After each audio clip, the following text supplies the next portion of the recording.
Pemirsa, kembali lagi bersama saya Katarina Amelia di Wahyu Sore. Israel kembali menyerang Gaza pada Rabu 2 Juli. Serangan itu menewaskan Direktur Rumah Sakit Indonesia di Gaza, Marwan Al-Sultan. Informasi lainnya, pemirsa, sebanyak 43 orang dikabarkan masih hilang setelah KMP Tunu Pratama Jaya tenggelam di dekat resort Bali pada Rabu malam. Pemirsa, inilah Wahyu Sore selengkapnya. KMP Tunu Pratama Jaya dikabarkan tenggelam di Selat Bali pada Rabu 2 Juli malam, sekitar pukul 23.35 waktu Indonesia Barat. Tim SAR gabungan dari Banyuwangi langsung bersiaga di Pelabuhan ASDP Ketapang, Banyuwangi, Jawa Timur.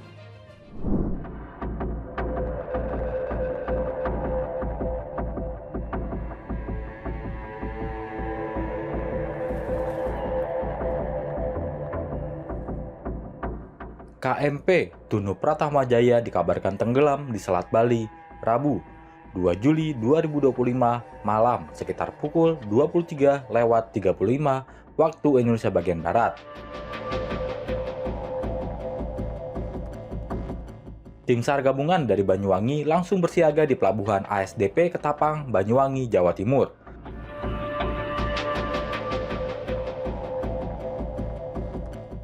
Situasi di perairan Selat Bali dalam kondisi gelap gulita dan gelombang laut diperkirakan antara 1,7 meter hingga 2,5 meter. Pasca beredar informasi itu, puluhan warga tampak bersiaga di dermaga Bulusan, Kecamatan Kalipuro, Kabupaten Banyuwangi, Jawa Timur. Informasi yang didapati Viwan, kapal tersebut tenggelam pada tengah malam. Hal itu dikatakan oleh Kasih Keselamatan, Berlayar, Penjagaan, dan Patroli KSOP, Tanjung Wangi, Niputu Cahyani. Saat ini kondisi kapal saat sudah tenggelam di perairan Selat Bali. Dugaan sementara, kapal tenggelam karena dihantam ombak yang cukup tinggi. Sebab informasi dari BMKG hari ini, ombak antara 1,7 meter sampai 2,5 meter. Kapal penyeberangan yang tenggelam ini benar sih? Saya dapat informasi memang KMP Tunu Pratama Jaya pada jam 23.17 itu meminta pertolongan melalui radio. Dan saya dapat informasi sekitar 23.35 kapal sudah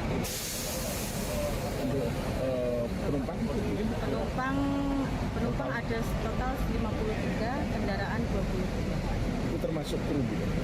Kru 12. 65 total. Sejauh ini sudah ada kabar mungkin yang selamat atau yang kita belum dapat informasi karena dari tadi keterangan dari BMKG sendiri bahwa ombak saat ini juga lumayan. Informasi awal penyebabnya apa, Pak? Mungkin dari ombak. Ya, karena informasi dari BMKG hari ini ombak sekitar 1,7 sampai dengan 2,5. Kalau posisi lebih dekat di Banyuwangi apa Bali di mana? Untuk posisi sebenarnya di sekitar antara Ketapang Indah sampai Kusowa. Ya mungkin di dekat profesi yang Artinya lebih dekat ke Banyuwangi, Bu ya? Ya, itu dekat. Sekarang upaya yang dilakukan pihak berwenang mungkin dari sini? Saat ini dari kapal KMP Tunu Pratama Jaya 388 dan juga KMP Tunu Pratama Jaya 5888 sudah menyisir ke lokasi, juga dari Basarnas, dari Pol Air dan juga dari KPLB sendiri sudah melakukan penyisiran, tapi kemungkinan karena ombak besar kita kembali. Bu, ini kami lihat ada kendaraan macet nih, mal macet. Apakah memang sedang ditutup sekarang atau bagaimana? Enggak ada penutupan, masih tetap pelayanan. apa namanya? Apakah kapal Adem ikut pencarian itu sudah ada mulai penyisiran atau mungkin masih Sudah dari tadi sudah sekitar hampir 1 jam yang lalu sudah ada penyisiran dari 2 kapal tadi. belum ada korban yang ditemukan? Belum ada informasi. Kami sedang menunggu informasi. Oke. Bu Cahyani jabatannya apa? Saya Putu Cahyani dari Kasih KBP. Kasih KBP. KBPP. Keselamatan berlayar, penjagaan dan patroli.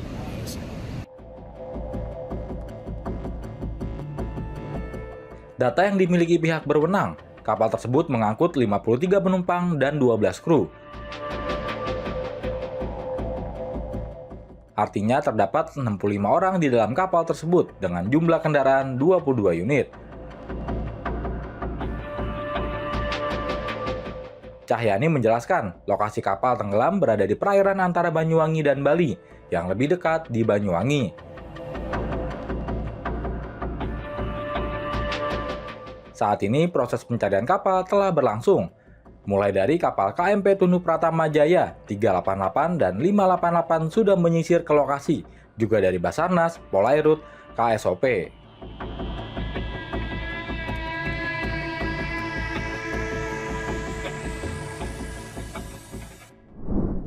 Tim penyelamat mencari 43 orang yang hilang di laut lepas setelah sebuah feri yang membawa 65 orang tenggelam di dekat Pulau Resor, Bali.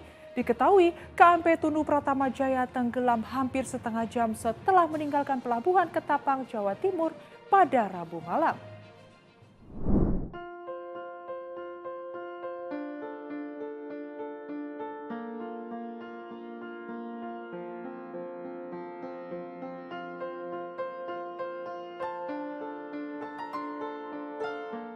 Tim penyelamat pada hari Kamis mencari 43 orang yang hilang di laut lepas setelah sebuah feri yang membawa 65 orang tenggelam di dekat Pulau Resor, Bali, Indonesia. KMP Tunu Pratama Jaya tenggelam hampir setengah jam setelah meninggalkan pelabuhan Ketapang, Jawa Timur pada Rabu malam. Badan Pencarian dan Penyelamatan Nasional menyatakan dalam sebuah pernyataan. Kapal itu menuju pelabuhan Gilimanuk, Bali dengan perjalanan sejauh 50 km atau 30 mil.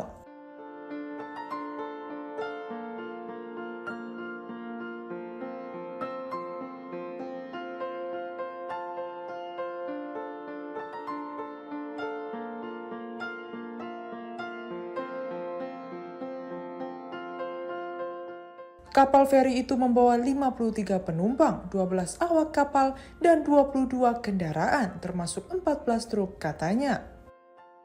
2 jenazah telah ditemukan dan 20 orang diselamatkan. Banyak dari mereka pingsan setelah hanyut di perairan berombak selama berjam-jam, kata Kepala Polisi Banyuwangi Rama Samtama Putra.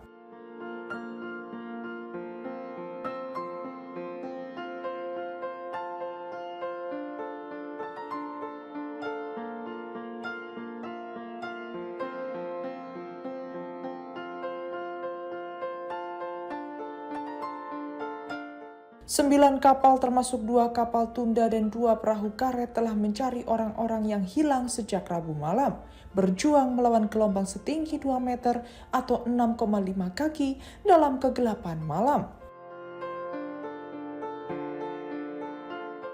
Tragedi kapal feri sering terjadi di Indonesia dengan kepulauan dengan lebih dari 17.000 pulau, di mana kapal feri sering digunakan sebagai transportasi dan peraturan keselamatan seringkali dilanggar.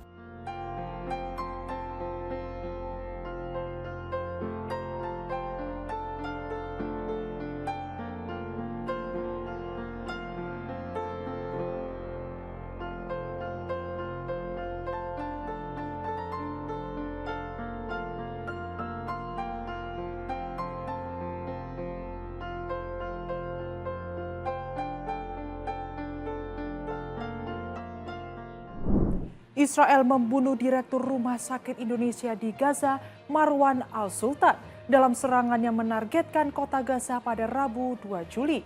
Serangan itu juga menewaskan istri dan anak Al-Sultan saat Israel menggempur bangunan perumahan di barat daya kota.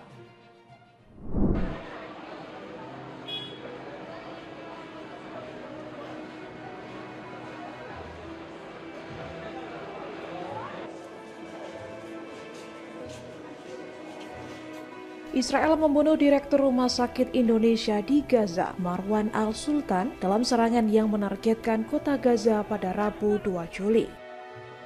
Serangan itu juga menewaskan istri dan anak Al-Sultan saat Israel menggempur bangunan perumahan di barat daya kota. Al-Sultan dikenal sebagai sumber informasi utama dari Gaza yang menyuarakan kondisi kemanusiaan kepada publik dunia. Ia juga kerap menyerukan perlindungan bagi tim medis, termasuk saat Rumah Sakit Indonesia dikepung dan diserang Israel. Sejak Oktober 2023, Israel meluncurkan agresi brutal ke Palestina, menyasar rumah sakit, kamp pengungsi, dan tempat ibadah. Rumah Sakit Indonesia menjadi salah satu target utama dengan tuduhan Israel bahwa rumah sakit itu menyembunyikan markas Hamas. Namun tuduhan itu tak pernah terbukti dan dinilai sebagai dalih Israel untuk menghancurkan fasilitas sipil.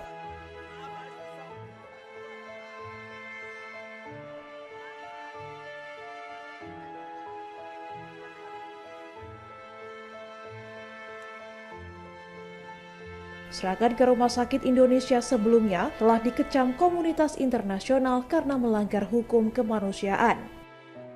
Kematian Al-Sultan memperparah krisis medis di Gaza yang sudah kehilangan banyak tenaga kesehatan. Akibat agresi Israel, lebih dari 56.000 warga Palestina tewas dan infrastruktur sipil luluh lantak. Serangan ke tokoh medis seperti Al-Sultan menunjukkan tak adanya perlindungan bagi warga sipil dalam konflik ini.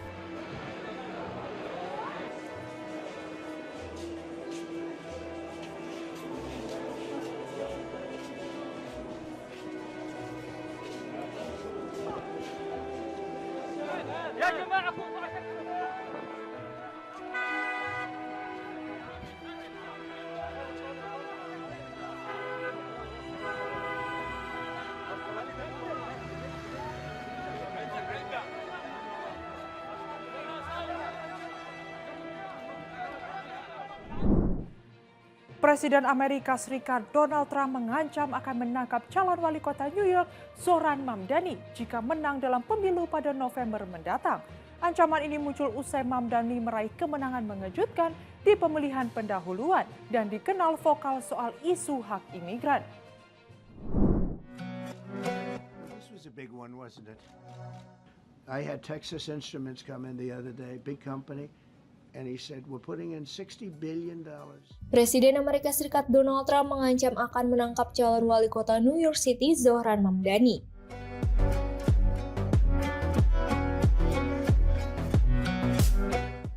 Jika dia menang dalam pemilihan wali kota pada bulan November mendatang.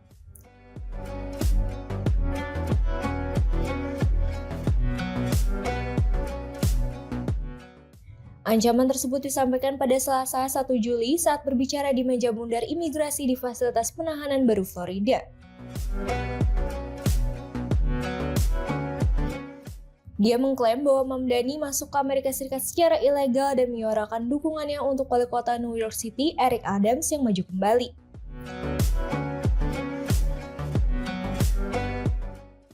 Trump dengan tegas mengatakan pemerintah Amerika Serikat harus menangkapnya dan negara tidak membutuhkan seorang komunis.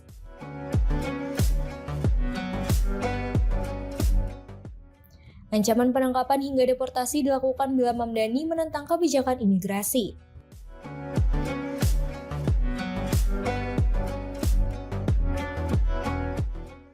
Menanggapi hal itu, Mamdani berkata bahwa ancaman Trump sebagai bentuk pengalihan perhatian dari perjuangan yang dilakukannya.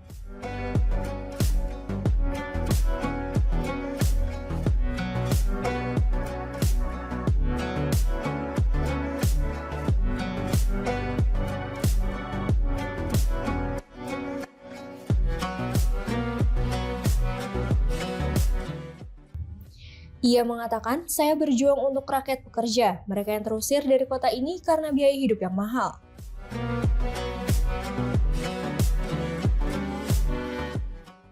Dalam pidatonya, Mamdani menekankan kembali fokus kampanyenya yakni keterjangkauan.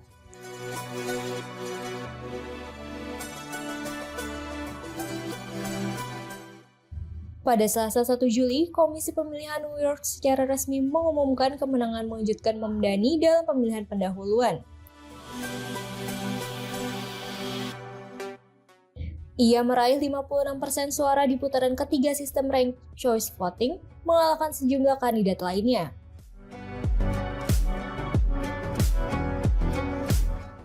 Mamdani merupakan seorang politikus muda keturunan India yang lahir di Uganda.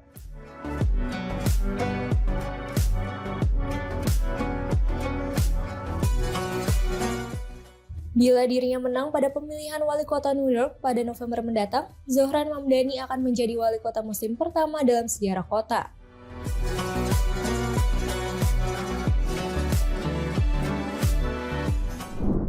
Di tengah desakan internasional untuk menghentikan perang, Perdana Menteri Israel Benyamin Netanyahu bersumpah akan melenyapkan Hamas hingga ke akar. Meski kelompok itu tengah membahas proposal gencatan senjata yang menambah ketegangan di tengah krisis kemanusiaan yang kian memburuk di Gaza.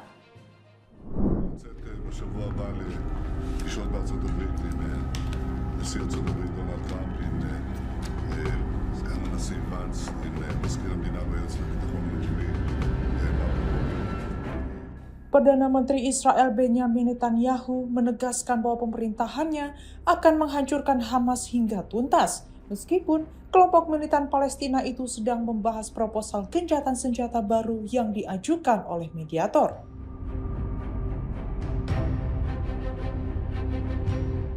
Pernyataan tersebut disampaikan dalam rekaman video dari kota Ashkelon pada Rabu 2 Juli 2025 menjelang rencana pertemuannya dengan Presiden Amerika Serikat Donald Trump di Washington.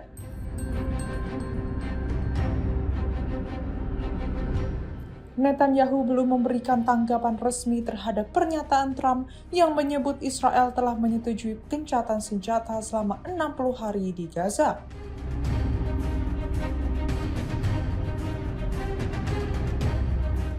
Trump sebelumnya mendesak Hamas untuk menerima kesepakatan tersebut yang dinilai sebagai langkah penting untuk meredakan konflik yang telah berlangsung hampir 2 tahun.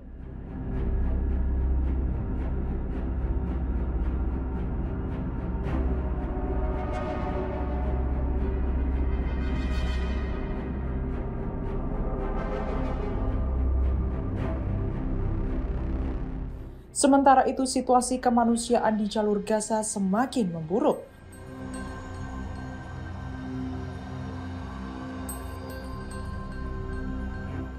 Operasi militer Israel yang terus meluas telah menyebabkan sedikitnya 47 korban jiwa pada Rabu 2 Juli, menurut laporan Badan Pertahanan Sipil Gaza.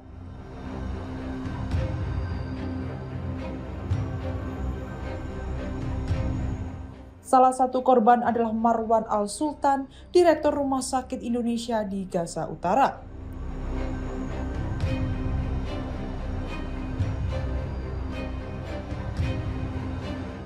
Konflik bersenjata yang telah berlangsung selama hampir 21 bulan ini telah menciptakan krisis kemanusiaan bagi lebih dari 2 juta warga Gaza.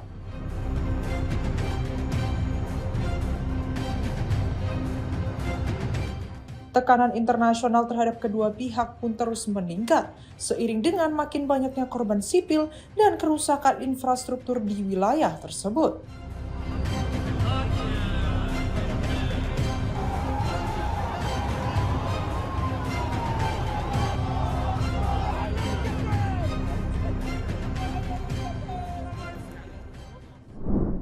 Puluhan pengunjuk rasa termasuk keluarga Sandra berkumpul di depan kantor Perdana Menteri Israel di Yerusalem. Mereka menuntut kesepakatan segera untuk pembebasan para sandera dan penghentian perang di Gaza yang telah menelan ribuan korban jiwa.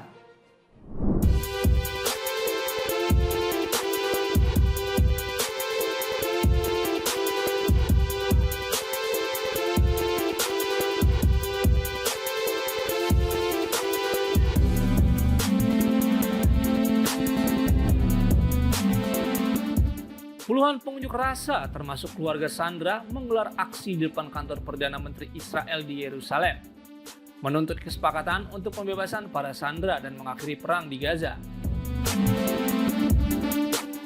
Mereka menekankan pentingnya membawa pulang warga Israel yang ditahan serta menghentikan konflik yang sudah berlangsung lama. Seorang pengunjuk rasa, Ella Krim, menyampaikan bahwa para sandera seharusnya sudah kembali ke rumah sejak lama.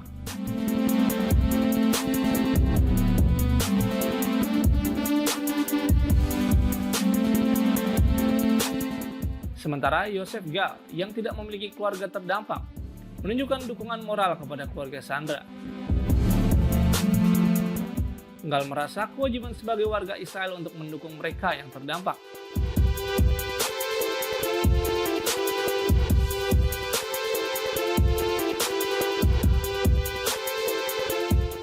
Presiden Amerika Serikat Donald Trump dijadwalkan bertemu dengan Perdana Menteri Israel Benjamin Netanyahu di Gedung Putih pekan depan,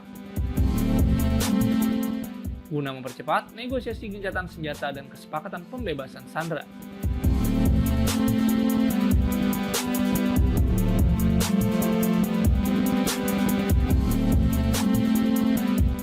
Pertemuan ini merupakan bagian dari upaya mengakhiri konflik berkepanjangan di Gaza.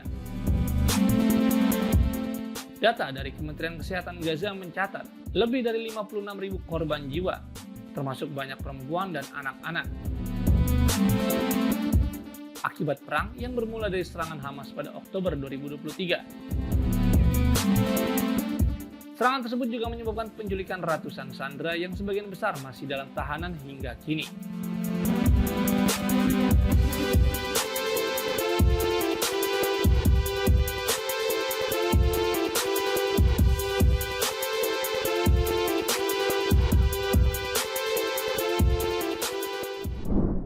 Sean Diddy Combs dinyatakan bersalah atas 2 dakwaan prostitusi dalam persidangan yang digelar Rabu 2 Juli. Namun ia bebas dari tuduhan perdagangan seks dan pemerasan yang berpotensi membuatnya dihukum penjara seumur hidup.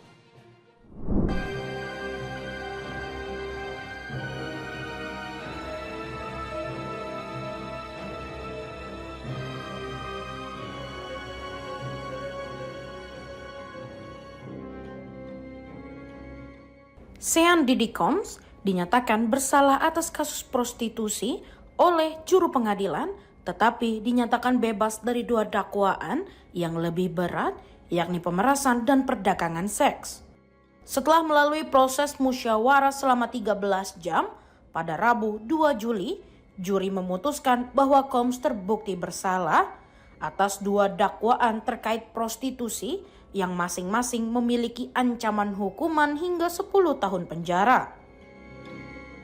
Namun, juri tidak menjatuhkan vonis atas tuduhan pemerasan dan menyatakan bahwa mereka menemui jalan buntu dalam mengambil keputusan.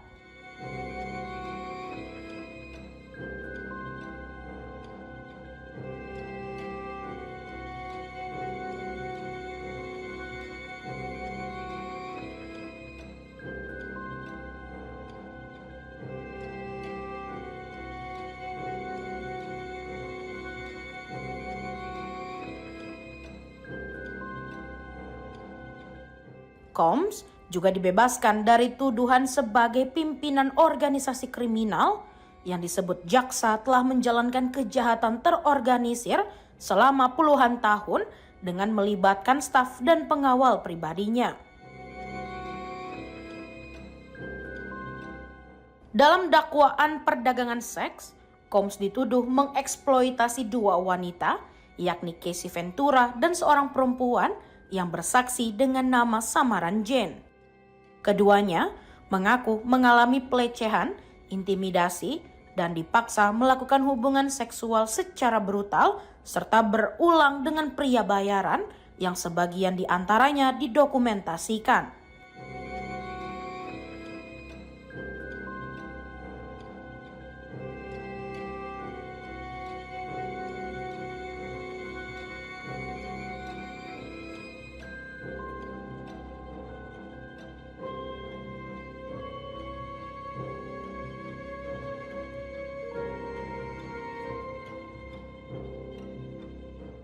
Tim pembela Combs membantah tuduhan tersebut dan menyatakan seluruh aktivitas seksual dilakukan atas dasar suka sama suka. Mereka mengakui adanya kekerasan fisik dalam hubungan termasuk insiden pemukulan terhadap Ventura yang sempat viral, namun menilai bahwa kekerasan tersebut tidak masuk kategori perdagangan seks. Argumen ini diterima oleh juri dalam persidangan.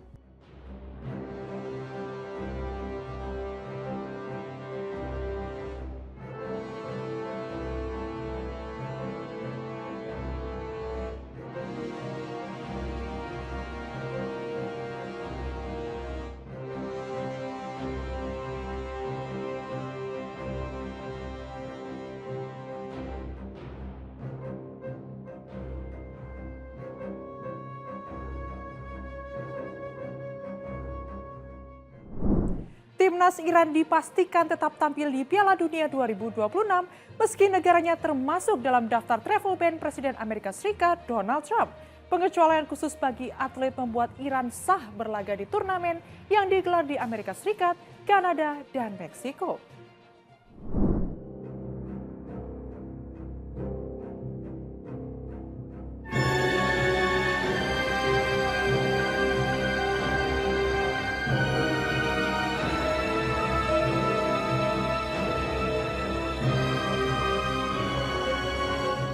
Timnas Iran dipastikan tetap bisa ambil bagian di Piala Dunia 2026 meskipun Amerika Serikat memberlakukan larangan masuk atau travel ban bagi warga dari 12 negara termasuk Iran.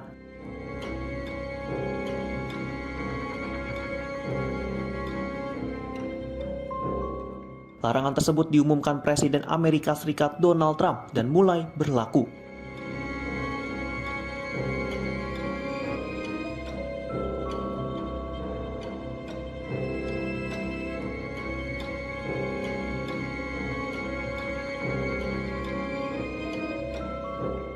Kedua 12 negara yang masuk dalam daftar larangan adalah Afghanistan, Myanmar, Chad, Republik Kongo, Guinea, Eritrea, Haiti, Iran, Libya, Somalia, Sudan, dan Yaman.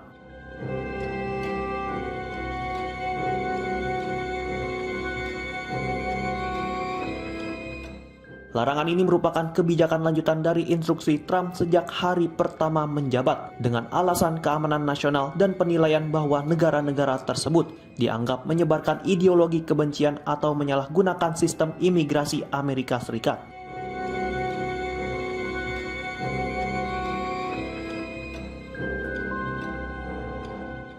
Namun menurut laporan media asal Inggris, terdapat pengecualian dalam larangan tersebut.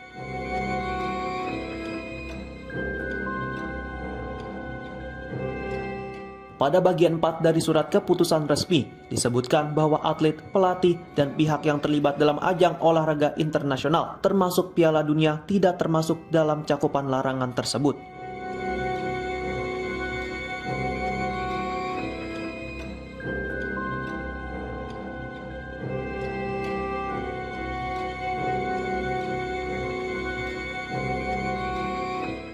Namun bagi warga sipil yang akan menjadi supporter Iran kemungkinan akan gigit jari. Asalnya, warga sipil Iran masih masuk dalam kategori yang dilarang masuk ke Amerika Serikat.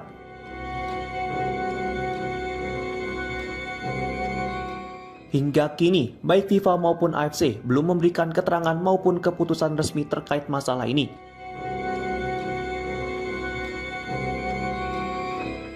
Ajang Piala Dunia 2026 akan digelar di 3 negara, yakni Amerika Serikat, Kanada, dan Meksiko pada 11 Juni hingga 19 Juli 2026.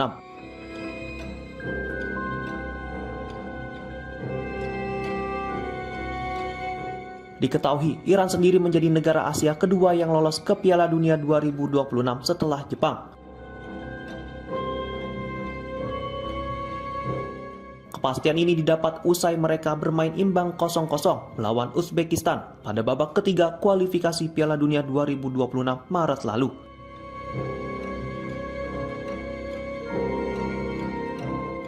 Sejauh ini sudah 6 negara Asia yang memastikan tiket ke putaran final Piala Dunia 2026, yakni Jepang, Iran, Korea Selatan, Australia, Uzbekistan, dan Yordania.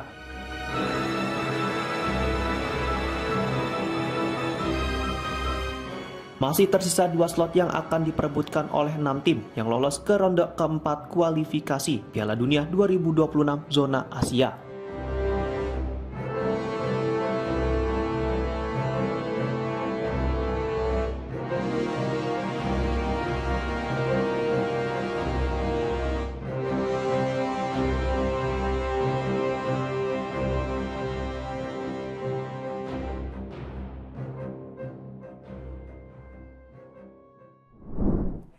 Demikian informasi yang dapat kami sampaikan pemirsa. Terima kasih telah bergabung bersama kami.